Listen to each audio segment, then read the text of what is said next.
Hey, good morning, Eastern Oregon, and welcome to this February 8th version of AM Live on EOA. Your connection to Eastern Oregon, we're really glad that you're here with us today. And here in just a bit, we're going to have a report from Joe Meyer and then also a couple of remote guests from Chicago, and we're going to talk about the recent Rotary, Grande Rotary trip that we took to El Salvador. So, Fun. How are you, man? Good. Good. First Friday. First Friday. We're almost there. Not that it really matters. Yeah, man, when we get done with the show, I'll have something else to move on to because it's complicated. We got stuff going on. Yeah. I showed up this morning at 6:30, and you were like, what's wrong with you? I thought monkeys flew out of my butt. I was like, what is going on? I thought that you sent another plumber or something. Yeah. I couldn't fathom you or Benny being here that early.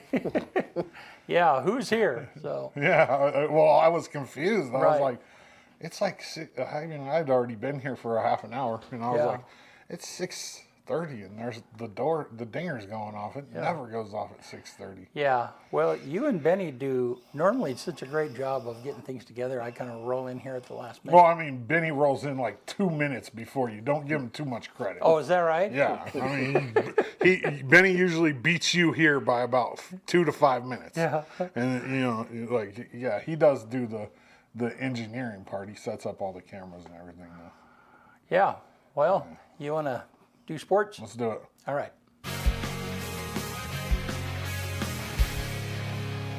AM Sports Report brought to you by Northwest Furniture and Mattress. Big Red Rocking Chair on Elm off Adams in Grande. Go check out their showroom. Northwest Furniture and Mattress, they want to make you comfortable in your own home. So what's going on today? For LHS Tigers boys and girls basketball, it's senior day, and they're going to take on Ontario at home tonight. The girls game will tip off at 6, boys at 7:30.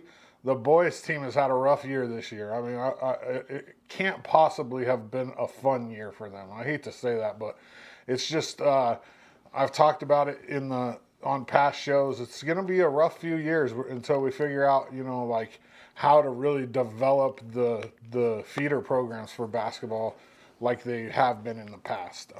You see it with wrestling, Mat Club, middle school, great feeder programs. We just don't have it with basketball yet. And I know there's parents and people in the community that are really trying hard to make it happen. And you don't build a state championship basketball team in 4 years of high school. You build it over time, from the time they're young kids all the way up through. So best of luck to them tonight on senior night for the Tigers. It's their last GOL game of the year. The girls will probably make the playoffs. The boys will be done with GOL play after tonight. LHS boys wrestling will have their district tournament in Crook County this weekend, and we're going to get to see where they stand. I mean, the top 3 teams in 4A are Sweet Home, Crook County, LeGrand, and Crook County's in our district. So we're going to get to really see what's going to play out at the state championships. We'll get a preview of it, basically. Outside of Sweet Home, which I think is probably the deepest team in the state at the 4A level. But that don't count LeGrand out. We're looking at 5 state champions possibly, maybe even 6. I would guarantee 4. I'll say that right now. We're gonna have 4 state champions for sure, barring anything unforeseen, like everybody on the team gets hurt. But state champions individual don't always equate to a team state championship, and depth is where we might get hurt. We're going to need at least 16, 17 kids to qualify this weekend, and we'll know more by the end of the weekend, and I'll keep you guys updated. Girls wrestling will have their districts the following weekend in Scappoose, and I think they have a really good shot at winning the 4A, 3A, 2A, 1A state championship. It's all clumped together for girls, and I really do believe that they have a shot to win that. They've finished second or first in a lot of tournaments, and then the ones that they've finished second in, it's always to Thurston, which is a 5A school. So they don't even wrestle them in the state championships. So we're going to see a couple girls vie for state championships as well. It's pretty exciting. Wrestling for boys in LeGrand has always been super exciting, but now there's like a real buzz around girls wrestling, and I like it. I like it a lot. EOU men's and women's hoops are at home this weekend, hosting Multnomah on Friday, Warner Pack on Saturday. Friday night's game is a pink out. The men's team sits at 8-8 in the conference. They're in 7th place. So right now, if the season ended today, they make the tournament. The top 8 teams make the tournament. There's no buys for anybody. It's just 1 versus 8, 2 versus 7, and so on, and you roll from there. College of Idaho's on a 15-game winning streak, and they look pretty unbeatable right now. They're the returning national champs. They didn't lose a game last year. They've only lost 2 games this year, and they're tough. I hate to say it because I hate saying that CVI is good at anything, but their basketball team is really good this year. The women's team is 10-6 in conference. They sit in 4th place, so they're right in the middle of the pack. They were predicted to win in the first coaches poll of the year. They were chose to win the CCC this year, so they kind of underperformed. But if I know Angie, that team will be ready to play come tournament time, and they'll show strong for sure. I would imagine they end up making the national tournament somehow. There's been years past. I mean, there was a couple of years ago where one of Angie's teams lost 11 games and still made the national tournament, which is like almost unheard of in basketball. But her history and her overall performance over time plays into that as well. So I would imagine the women's team will make the national tournament. I sat down with EOU head baseball coach Kyle Treadway. We talked about their hot start. They've won more games in the first 2 weekends than they won all of last season. Here's a little snip. So 5-2. We have a great homestand this weekend. A D2 team. We did well down in California. Talk about it a little bit. Where are we at? Yeah, I think it's funny. Today is actually the anniversary of me getting hired here at EOU. So we're kind of 1 year, man, and we're entering into that second year. And brand new coaching staff. We brought in 26, 27 new players. Wow. And we had a big senior class, right? So returned a lot of the guys who were already here, but added to kind of what we had coming back. And, you get that full year of preparation in the weight room and practice and, implement your new systems, things like that. I think that, that's kind of how we've gotten here, right? And definitely more dynamic offensively this year. Shout out to our coaching staff who's done a great job with our preparation, specifically Jordan Hara, our hitting coach. And, I deal primarily with the pitchers, to be honest with you. So, a lot has to do with how well our assistants are preparing our guys. But the buy-in's been awesome, you know what I mean? And I think when you're recruiting a team that won 3 wins last year and kind of a brand new program, there's a lot of question marks, right? But our faith hasn't wavered at all, and we had a really strong fall as well. So rolling that momentum into the season, and guys are playing confident, guys are playing free. We still have a lot to clean up, obviously, and I think if a few things bounce our way the other way, we could be undefeated right now. But at the same time, if a few things don't bounce our way, we could be 3-4 right now, 2-5, right? Yeah. So. But excited to see our guys play with that kind of effort and passion, and it's been fun so far. Yeah, when a lot of people don't understand, when you say you just take care of pitchers, that's not true. Well, I mean, the head coach at this level in college, they have so much stuff to do. People don't understand. 100%. Yeah, I mean, in terms of the day-to-day administrative work, stuff, and that was crazy. The thing. They say. And I obviously through 1 year now I've gotten a taste of it, but they always tell you when you're an assistant, you never know how much work you're going to have as a head guy, and you kind of are like, oh yeah, okay, whatever. And then you get in the seat and you're like, holy hell, there's a lot going on. And, it has definitely been a change of pace in terms of what I do on a daily basis. But I think we've figured out a good workflow, and think we've got a good system to let our assistants also take a lot of the load from a day-to-day preparation standpoint. AM Sports Report brought to you by Northwest Furniture and Mattress. Big Red Rocking Chair on Elm, off Adams in LeGrand. Good stuff. Yeah. Good for him. Yeah. It's crazy, man. Like they're a different team. Yeah. And he started the season 3 games in last year. So he took over the team after the first 3 games. Right. Actually, the day we did that interview, which was 2 days ago, it was his 1-year anniversary of getting hired. Wow. Yeah. That's a rough way to start. Yeah, you come in and you only win 3 games your first year. You're like, oh, this is tough. Well, yeah, or you start once the season's already begun. You just got what you got. That's it. Yeah. Well, let's take a look outside. And there was a little bit of a skiff last night of snow. Yeah. Yeah. You can see on the mountains. Yeah, it was a little frosty. Did you scrape your windows this morning? No, the windshield wipers. The windshield wiper Yeah, did. it was Yeah, soft, mine too. Soft enough that Yeah. I didn't have to. Let's have look to at the touch it, weather thank here, God. Benny. So up to 41 today, low of 31, so just below freezing. Looks like that's No kind of how it's going to showers be the next few days. Yeah. Yeah. Maybe sunny a little Saturday. So, but yeah, that's kind of what we got. So It's not bad. no, I'm not complaining. I could go with no snow though. Really? Yeah. Well, I had known that about you. there's just either come or go. Yeah. That's what I say. Just get it all over with, or just don't come at all. Yeah, this is just weird kind of teasing weather. I don't like it. All righty. Well, great opportunity today for me. It's a selfish opportunity.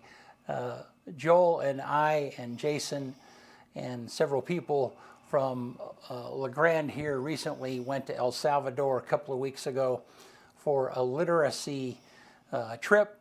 And that's a broad thing. It's a scholarship literacy program. And we'll be back right after this. Joe Meyer and John and Jerry from Chicago will be joining us, and we'll give you a report on what happened there. Eastern Oregon is full of interesting people, with interesting minds and interesting things to say.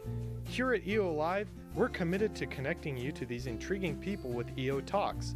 We let our special guests share their ideas and life experiences with deep, open, engaging, and inquisitive conversations. You'll also be informed in depth on some of the most recent and relevant events, issues, and more. EO Talks on EO Live, your connection to Eastern Oregon, now on Roku. That's a skill. All right. Where's it? All right, we're back, and glad you're here with us. And Joel here there were several of us that went from Grande, and then the 2 guys on the bottom of your screen are the scholarship managers. That's what they decided to call themselves. And glad you're here with us, John and Jerry. How are you guys doing this morning? Good. Good. Thanks for having us, Brent. Yeah, good. And so I guess let's start with the most recent news. So, Joel, you've been on several of these trips, and maybe kind of in a summarization, kind of tell us what this is, and then how Grande Rotary, because that's the local tie. Why are we doing this, and what do we accomplish when we get to go down there? Yeah, I'd love to. So back in 2016 was my first trip. So 2015, we had our, then at the time, I can't remember if she was our president or president-elect of the club, Beth Stewart.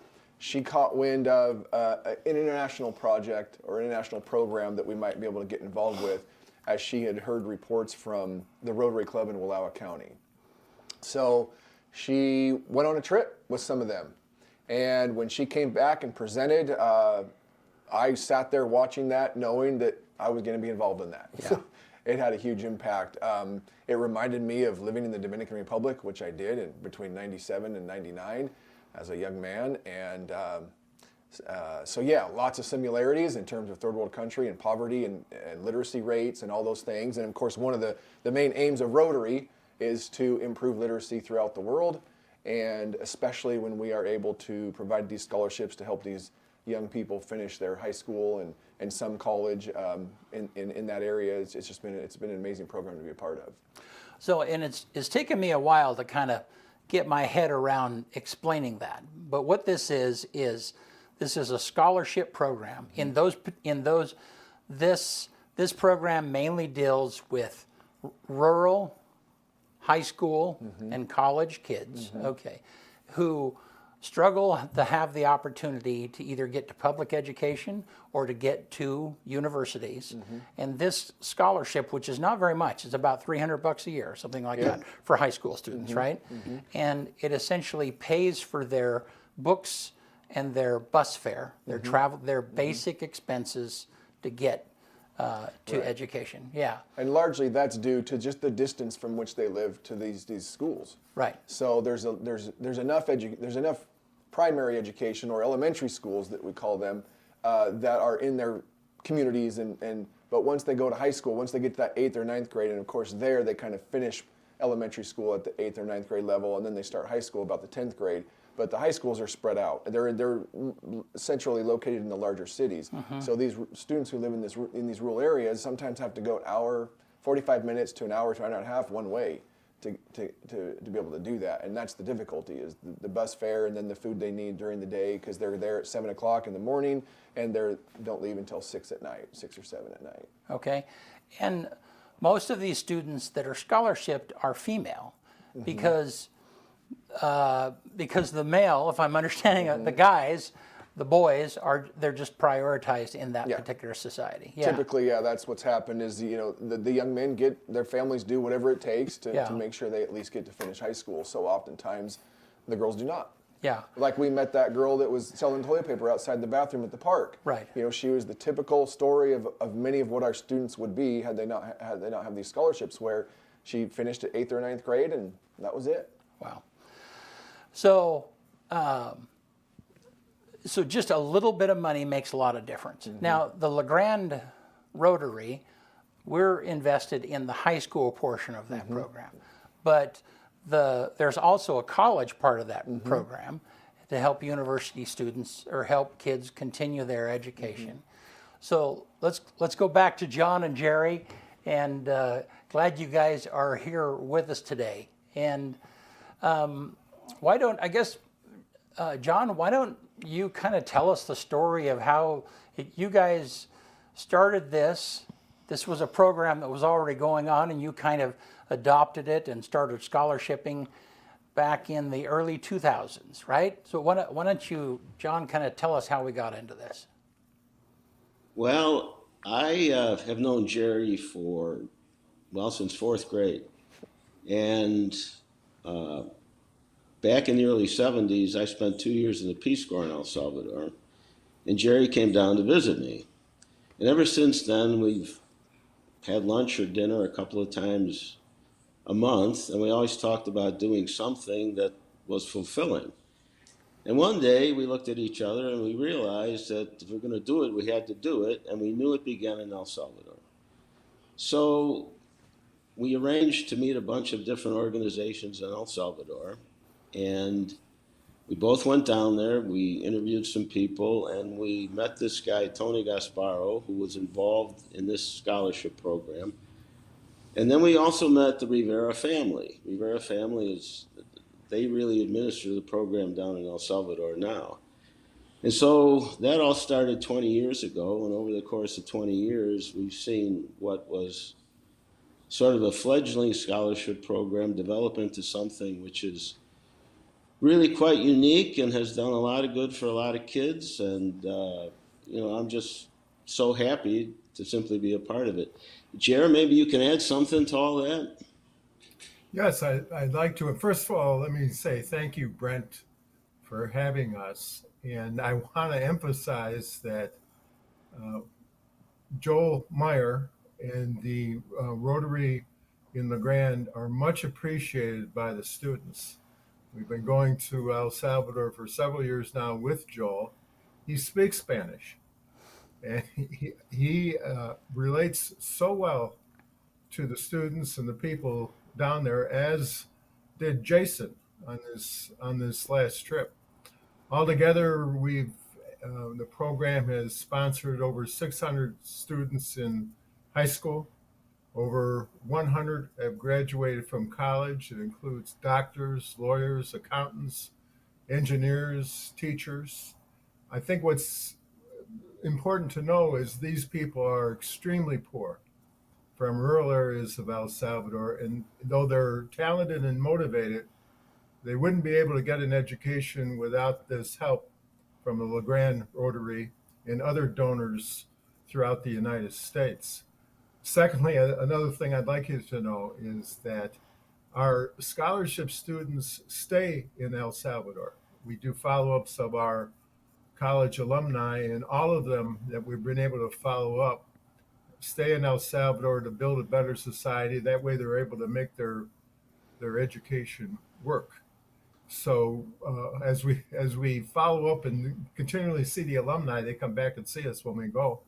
It's really gratifying to see how education continues through the generations. They're able to give their children and eventually their grandchildren an education, and it uplifts the whole community, makes for a stronger El Salvador, so you're less likely to have migration out of the country.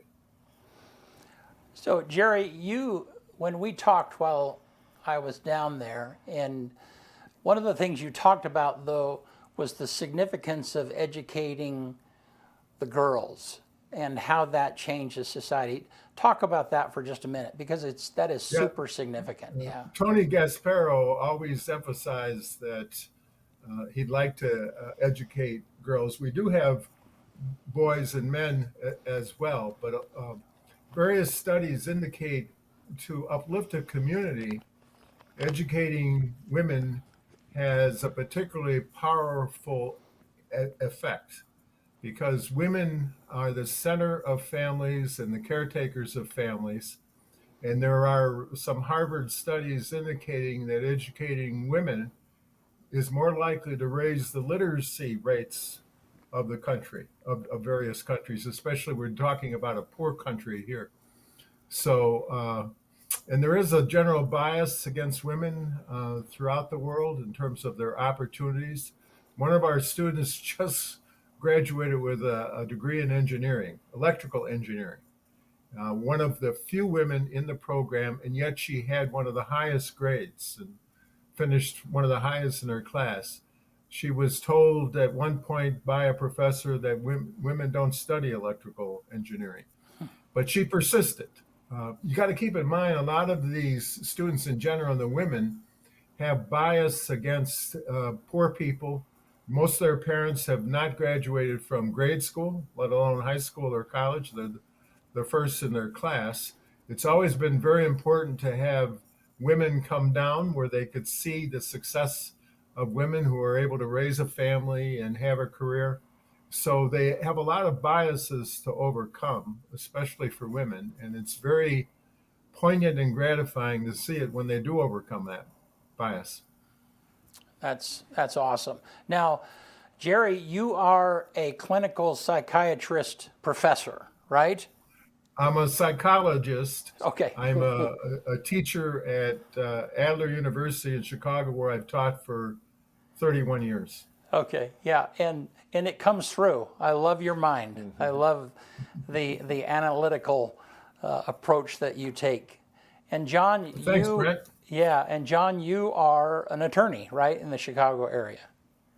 Correct. Yeah. So, well, let's go through a couple of pictures real quick here from the trip. Now, this is a very crude map. I actually drew this when I was sending it to Tanya to talk about where we were, but down there in the lower left right-hand corner is San Salvador, the capital. That's where we were staying. And then the rural students are, I don't know, what is that, 50 miles, 60 miles outside of, yeah. Yeah, they're generally within an hour of each of Sonsonate and Ocongo. Yeah, and so, but those three areas that you see are kind of where the students that we visited on this particular trip. And then just scroll through this, Benny. These are just some of the faces of the kids that are being influenced. I'll stop here for just a second.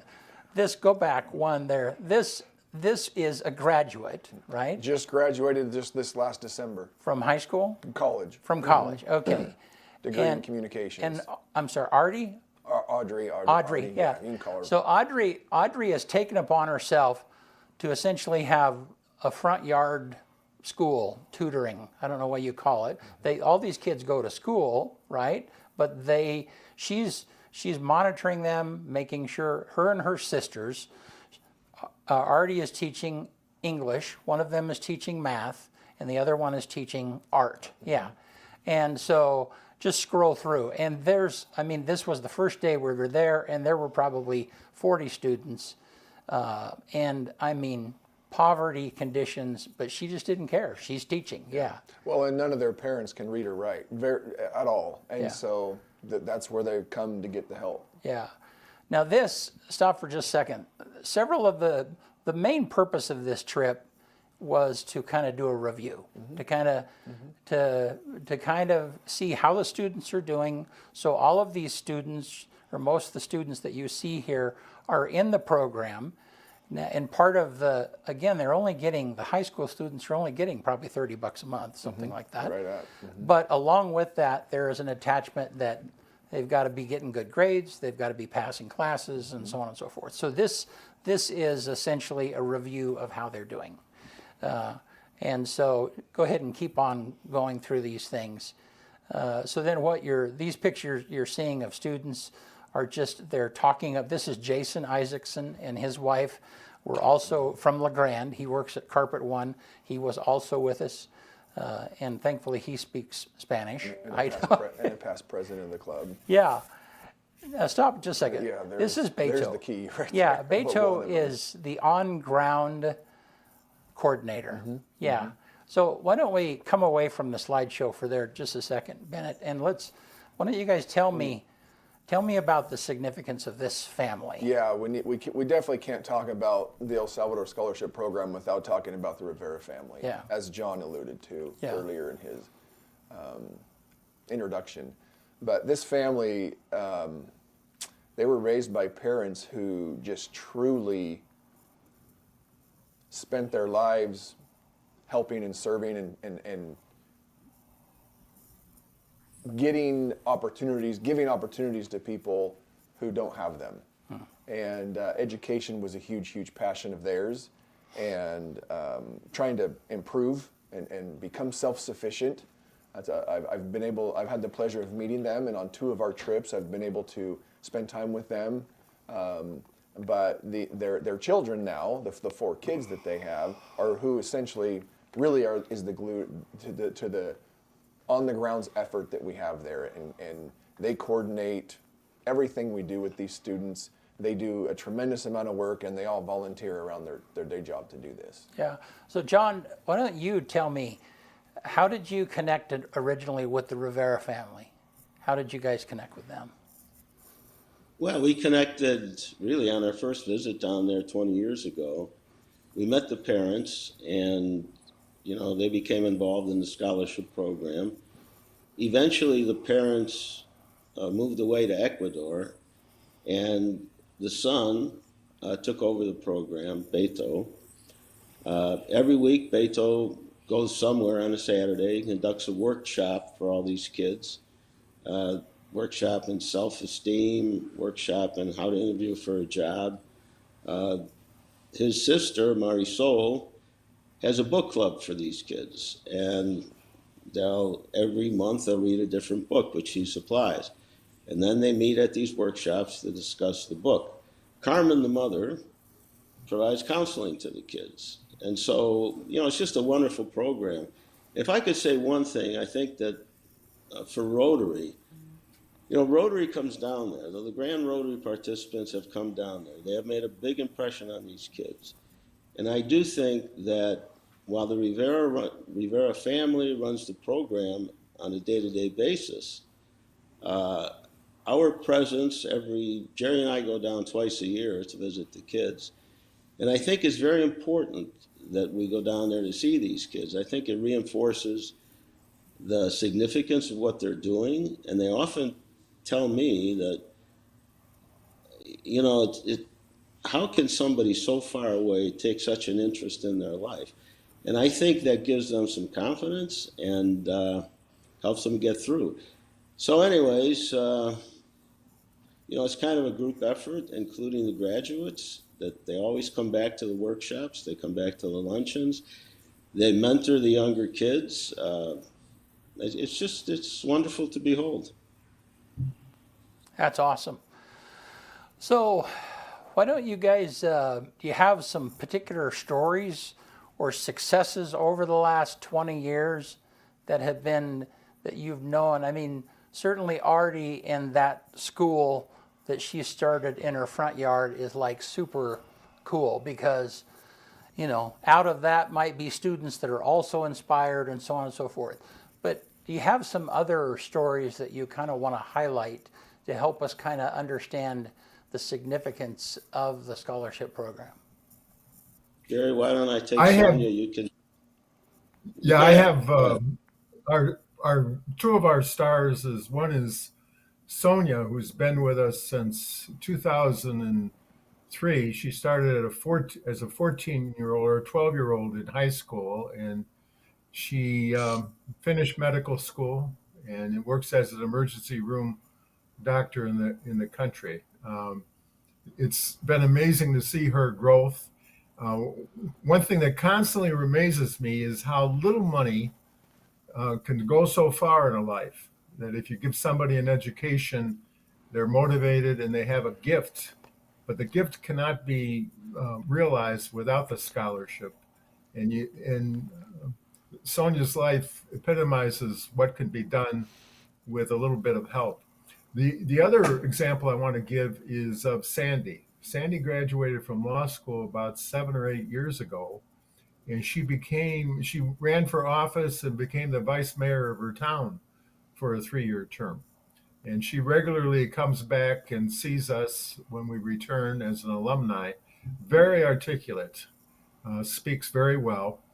What's important in her story is that she's putting her brother, Josue, through university to get an engineering degree. He is not part of our scholarship program, but because of her education, she's been able to open up her own private practice. She's successful financially, and she's putting her own family member through university as well as buying a house for her mother. And her mother is a single parent. So those kind of examples to see how one person being educated has an impact on the whole family and the whole community. It's very wonderful to see. I also want to put in a thank you to the Rivera family. They're the heart and soul of our project, as John has said. And I can't emphasize too much the good effect that Joe Meyer has had down there. He comes regularly, he speaks Spanish, and it's marvelous to see how he relates to the students and the family very easily. It's wonderful to see, as well as the effect that the Grande Rotary has had on lives over the years. So tell us, John, why don't you tell us about how the college program works? That is because that's something the Grande Rotary is not as familiar with. You know, what kinds of things do you fund? And that's a little bit more dynamic. It's a little bit more depending on the need. Why don't you talk about that program a little bit, would you? Yeah, before I talk about that, though, if I could have like 30 seconds. You're going to have whatever time you want. Yeah. Okay, so going back to Sonia, the doctor, when we met Sonia, the first question I asked her was, "Where's your father?" He said, "He left me at birth."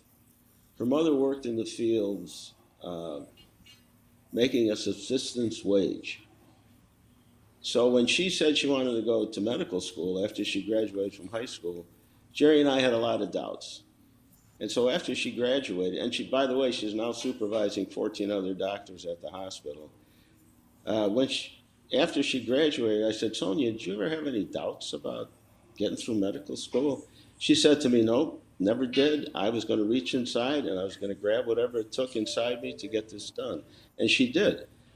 Just a remarkable story.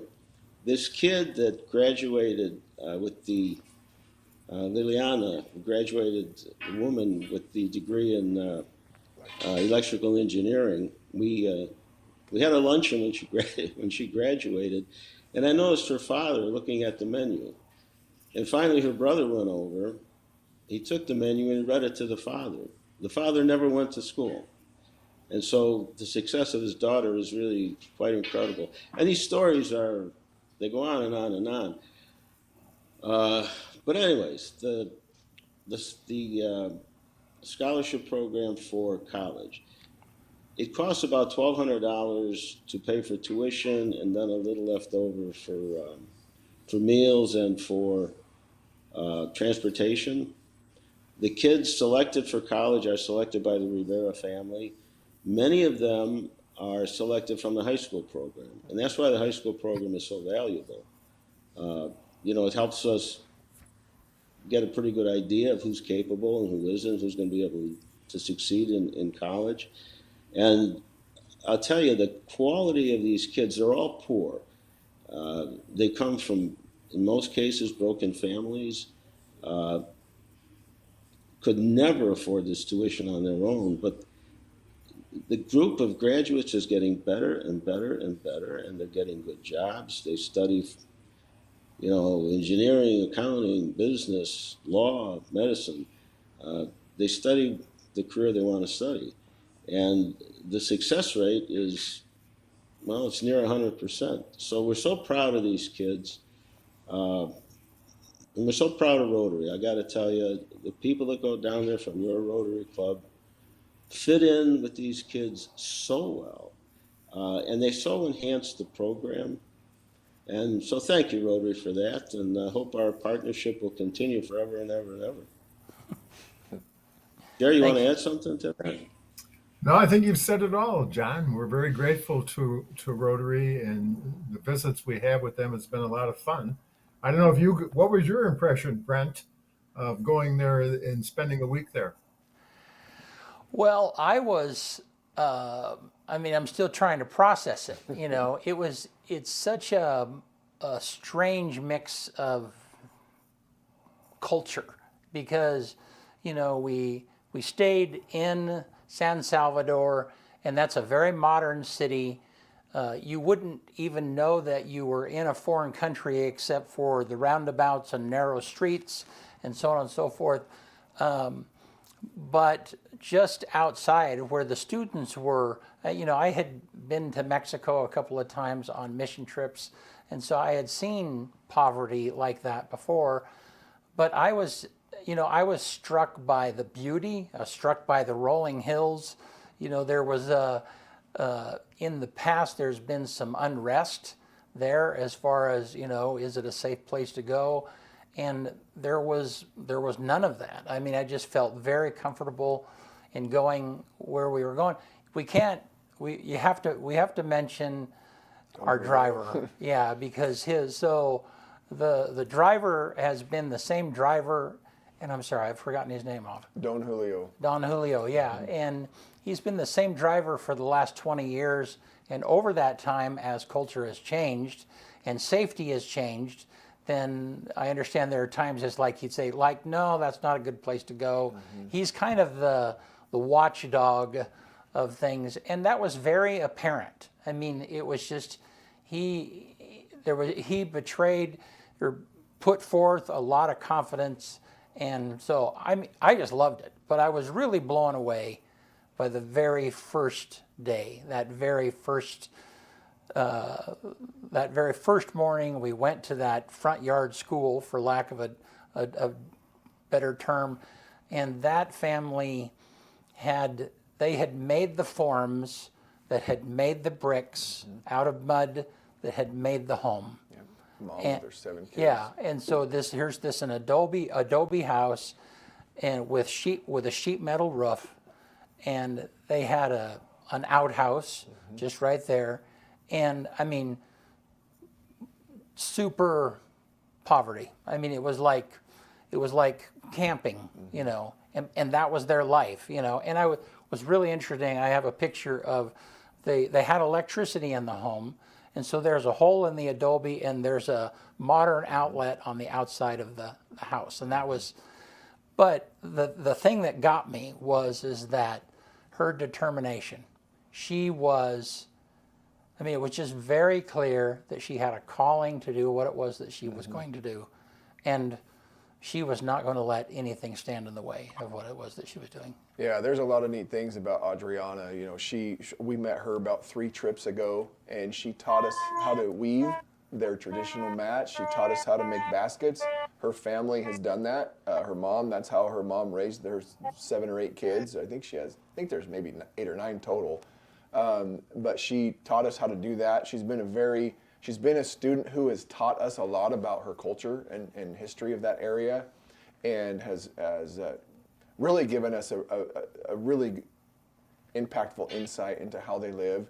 And a few years ago, several trips ago, we would have never been able to go out to her house because we just had to stick to the main cities. But due to the situation now in the country, with the gang violence being a lot less prevalent, and we were able to venture out a little bit more, and so it's been super impactful to be able to go to their homes and get a real insight into their lives and what she's done with that program. I mean, she's had these kids for 8 or 9 years, started with 4 or 5, and she's had over 60 kids that have come through her after school program that she does on the weekends. And of course, to hear the stories about the 3 or 4 that were there that are some of her best students who are at that age, going from elementary school to high school, who just want a chance to finish high school. And so we got to interview and meet them, and she's super hopeful that we were able to get some scholarships there, and it looks like we have been able to do that. So just incredible success stories. And Yeah, that was compelling too, because we're in that situation. You know, they kind of had a presentation, and we did some stuff, and they, you know, hit a piñata and kind of some fun stuff. But before we left, she wanted us to know there's like, these are the 5 students that I want you to have in the program now, you know, and I've already pre-qualified them. I've already gone to that. This is what they want to do. Yeah, that was incredibly special. And do you remember how excited those kids were to tell us about what they were learning? Yeah. And even the 4 or 5-year-olds that were part of that group that she'd been teaching, they were so excited to let us know some of the things they were learning and doing. And it's refreshing. It's refreshing to see a perspective where they live for education, and they never complain. They just want to learn. Yeah.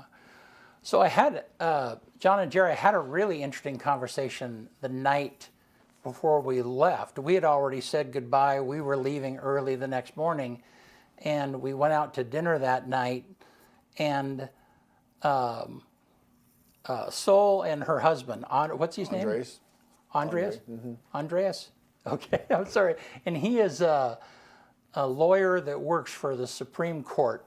It kind of sounded like he's a clerk or a traffic person that helps, with the cases and so on and so forth in the Supreme Court. But one of the things, he asked me that same question, Jerry, is, I asked him, I said, what, as an American, is there anything that you want to ask me? And, he wanted to know what was my opinion of El Salvador. But the reason he wanted to know, once he got to talking about it, was he is actively a part of, he wants to build up, he wants to be a part of building up El Salvador so that people do not want to migrate to the United States. Because there's a large portion of their population, I don't know, maybe a third every year, 25%. Not quite a third, but anyhow, there's a significant amount. A significant amount that affects that are trying to migrate and to find a better life. And their role, his role, that young leadership, and he's probably 40, wouldn't you guess? Probably, upper 30s. Yeah, but part of his leadership is we want our people, we want to build a life here that they will want to stay here. And what's funny is that I immediately thought of Grande, because we're a small community. We want family wage jobs so that when kids come through our high school and college, they build their families and they stay right here. And so I related to that. Clearly El Salvador is a much bigger scheme, but it's the same motivation. I just thought that was super interesting. Well, I agree with you, Brent, and we've been going for 20 years. It's not only that we meet the scholarship students and their families. We've met many, many people over many, many years. And it was much more of a violent country compared to the last 2 years, where there's a state of emergency imposed by the president that just profoundly dropped the murder rate, which was very high. Although there are issues with civil rights of individuals and individuals incarcerated who may be innocent. Our approach has always been that we're apolitical. We don't make any statements in the country, political statements.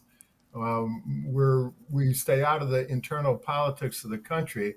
Nevertheless, I've learned a lot over the years in terms of developing countries in the world, and it's very difficult to impose my views of democracy or how things should be on another people. I think cultures develop independently of each other for many reasons, depending on their circumstances. As we've said, the poverty is very high. The rate of poverty is very high in the country. Sorry, we couldn't have gone to more families and see their homes. At one part in the early years, we spent more time in the homes of the poor, and they were very, generous with us. As far as migrants to this country, we've known many people who, in desperation, left the country. It was very violent for many years, and we see the desperation that poor people have for a better life. The scholarship program, as I said before, the follow-up with students is they stay in the country. Usually people who leave poor areas are wealthy. They can take their degrees and go to other countries, and brain drain in El Salvador and poor regions of the United States is a constant problem. But individuals who are poor, they can't, earn a degree, but they would lose their degree if they come to the country undocumented. So it's an incentive to stay in the country and build a stronger El Salvador, as Andres wants to do, and as our students are doing. And so there's a kind of a added benefit of the scholarship program, that you make for a stronger economy where people want to stay in their own country. But the people who've left are wonderful people. They're hardworking people. And I know it's a political issue for the many migrants entering our country undocumented, and many people are at our borders, and they are desperate for freedom, desperate for economic advancement that we hope our scholarship program provides to a small extent for people who remain in the country. Like most people in the United States, my grandparents came through Ellis Island. They left poverty, they left oppressive conditions in Europe, and all over the world, people are on the move. And but building up the economies of their home country, they'd be less likely to be on the move. Well, what an incredible opportunity.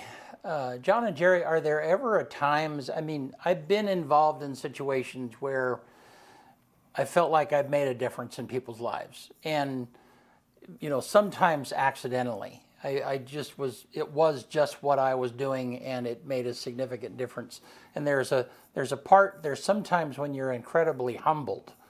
Have you experienced that? Can you remember a time where it's like, holy smokes, this changed somebody? I mean, how do you feel about that? John, you go first.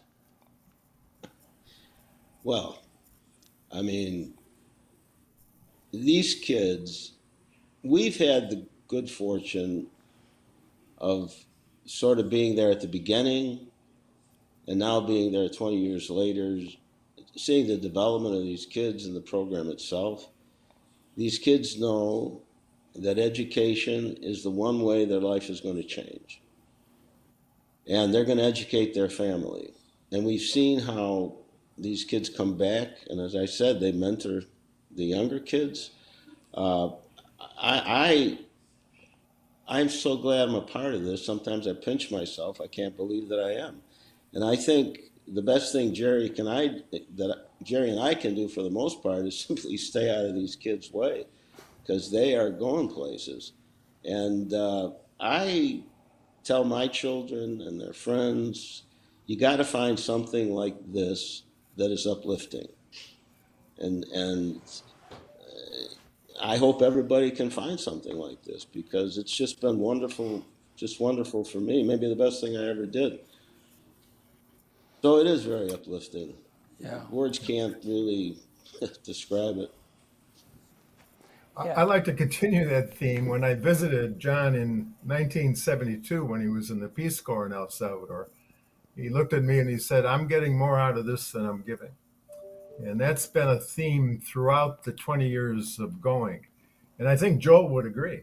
Right? And both Joel and John have brought their children there.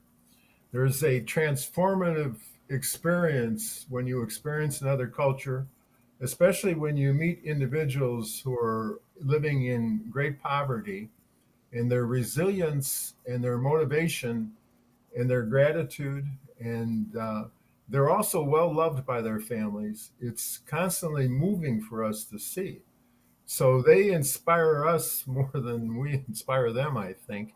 It's transformative for me. I think, El Salvador has been my salvation for the last 20 years. Uh, it, it's been inspiring to meet the Rivera family, to meet wonderful people like the individuals from the Rotary and the Grande over the years. I can't tell you how many stories there are that are inspiring, not only by the students, but by people who go down there and it leads to a greater understanding of different cultures and the resilience of the human spirit, that even though somebody is born into poverty, has very little, they endure. And the examples are too numerous to be able to talk about when you meet individuals' kids. It's very poignant to see their continuing development and their resilience in the face of great odds. That's awesome. So Joel, you've If kind I of could- developed. Yeah, go ahead, John. Let me just add one thing. You're kind of like planting this garden. And so a kid gets educated and they educate their family. And one of the things about the program is you have to give back after you get a degree. And a lot of these kids are doing exactly what Adriana is doing, teaching other kids. So it's way more than just educating a few kids. The ripple effect is going to be tremendous, and that's another very gratifying thing. We see that as well. Yeah. So Joel, you've developed quite a passion for this. How many times have you been there? 7. 7. Yeah. So why? What? Yeah. What? How do you feel about that you've seen? Yeah. Well, you can probably answer that question Yeah, now that I you've can. been. It's just, it's hard to put in words. John and Jerry said this a long time ago. They said, if you come down here, you're going to fall in love with this program and fall in love with these kids. And that's absolutely 100% correct. And my wife's been down a couple times. My daughters have been down with me. And I've brought other Rotarians down. Other members of our community have come and supported. And I keep doing it. It's something that motivates me. It's something that gives me something to look forward to every year. And I continue these relationships with these, especially our own high school students who do get selected into the university program. We get to see them not just 1, 2, or 3 years, depending on their high school duration, but we get to watch them for 5 or 6 years through university. So each time we're going and seeing them, you get to know them a little bit better, and you get to see what they're doing and just the incredible obstacles they're overcoming, the sacrifices that they're willing, their goals and aspirations, and being able to. And then, of course, it's when you go down and they look at you and they see you as angels. They call you their padrinos, which is an extremely endearing term in Spanish. It does have a translation of godparents, but it's more than that. There, it's giving them an opportunity that they wouldn't have otherwise. Right.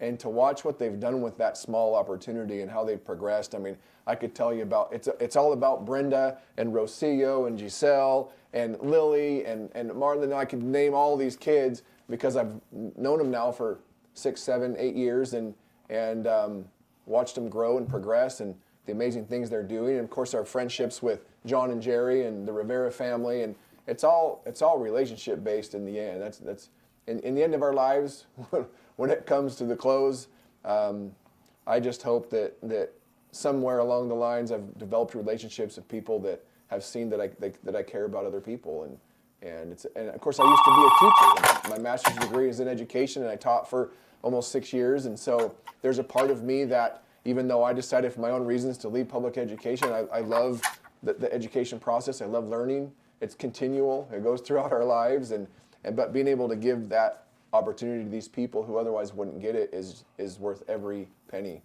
Yeah. So we kind of have a personal goal. So right now, La Grande Rotary is sponsoring 8 to 10 kids every year we 10 sponsor kids. for the high school program. Right, yeah. And 10 kids right and, now. And we have a goal that La Grande does significantly more than We that. would love to see that. Yeah, and so I mean, we're going to be reaching out to other clubs, other organizations. We're going to try and increase our own commitment in our own Yep. La Grande Rotary Club. That'll be coming to you guys. And then, but there are other organizations here locally that we would like to pull into this program too. Yeah. And so we'll be talking to them. And if you have an interest in this, Joel, they can just talk to us directly. Yeah. So if the as far as financially, if there's a check that they're wanting to do something right now, then if they reach out to either you or I, then we can make sure that those funds get to where they need to go.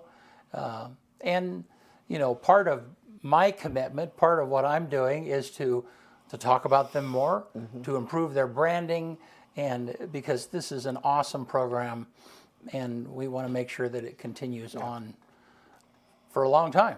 Yep. So, well, John and Jerry, thank you guys. Just hang on for just a minute. I'll talk to you offline for just a minute. We have just a couple of things to do for the end of the show, but just we're super glad that you take the time to be with us here today. And I'll talk to you guys here in just a minute. Don't go anywhere. So, hey, get us out of here. So, on this day, which is, what is today? February 8th, 1837, the first U.S. vice president chosen by a Senate, Richard Johnson. That was during the Van Buren administration. 1861, the Confederate States of America were organized in Montgomery, Alabama. 1926, Disney Brothers Cartoon Studio becomes what, BC? Disney what? Brothers Cartoon Studio becomes What year?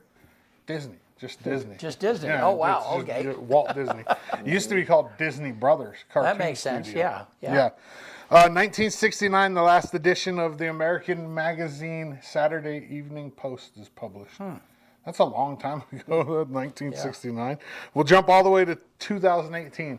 The very first time Twitter actually made a profit. It was 2018. It's not even Twitter anymore. It's X now or whatever. #1 song in America on this day in 2004, The Way You Move by Outkast. The quote comes from Oprah again today. Lots of people want to ride with you in the limo, but what you want is someone who will take the bus with you when the limo is broken down. One more time. Lots of people want to ride with you in the limo, but what you want is someone who's willing to take the bus with you when the limo is broken down. Good stuff. Yeah. It applies to this program too. So, all right. Hey, thank you, Eastern Oregon, for being with us. Thank you, John and Jerry, for jumping in, and Joel. Yeah, thank you. Yeah, what a super meaningful thing. Thank you guys for allowing me to just take a personal exception, because this is very selfish, but I love it. It really appreciate it. So, thanks, Eastern Oregon. See you on We'll Tuesday. see you soon.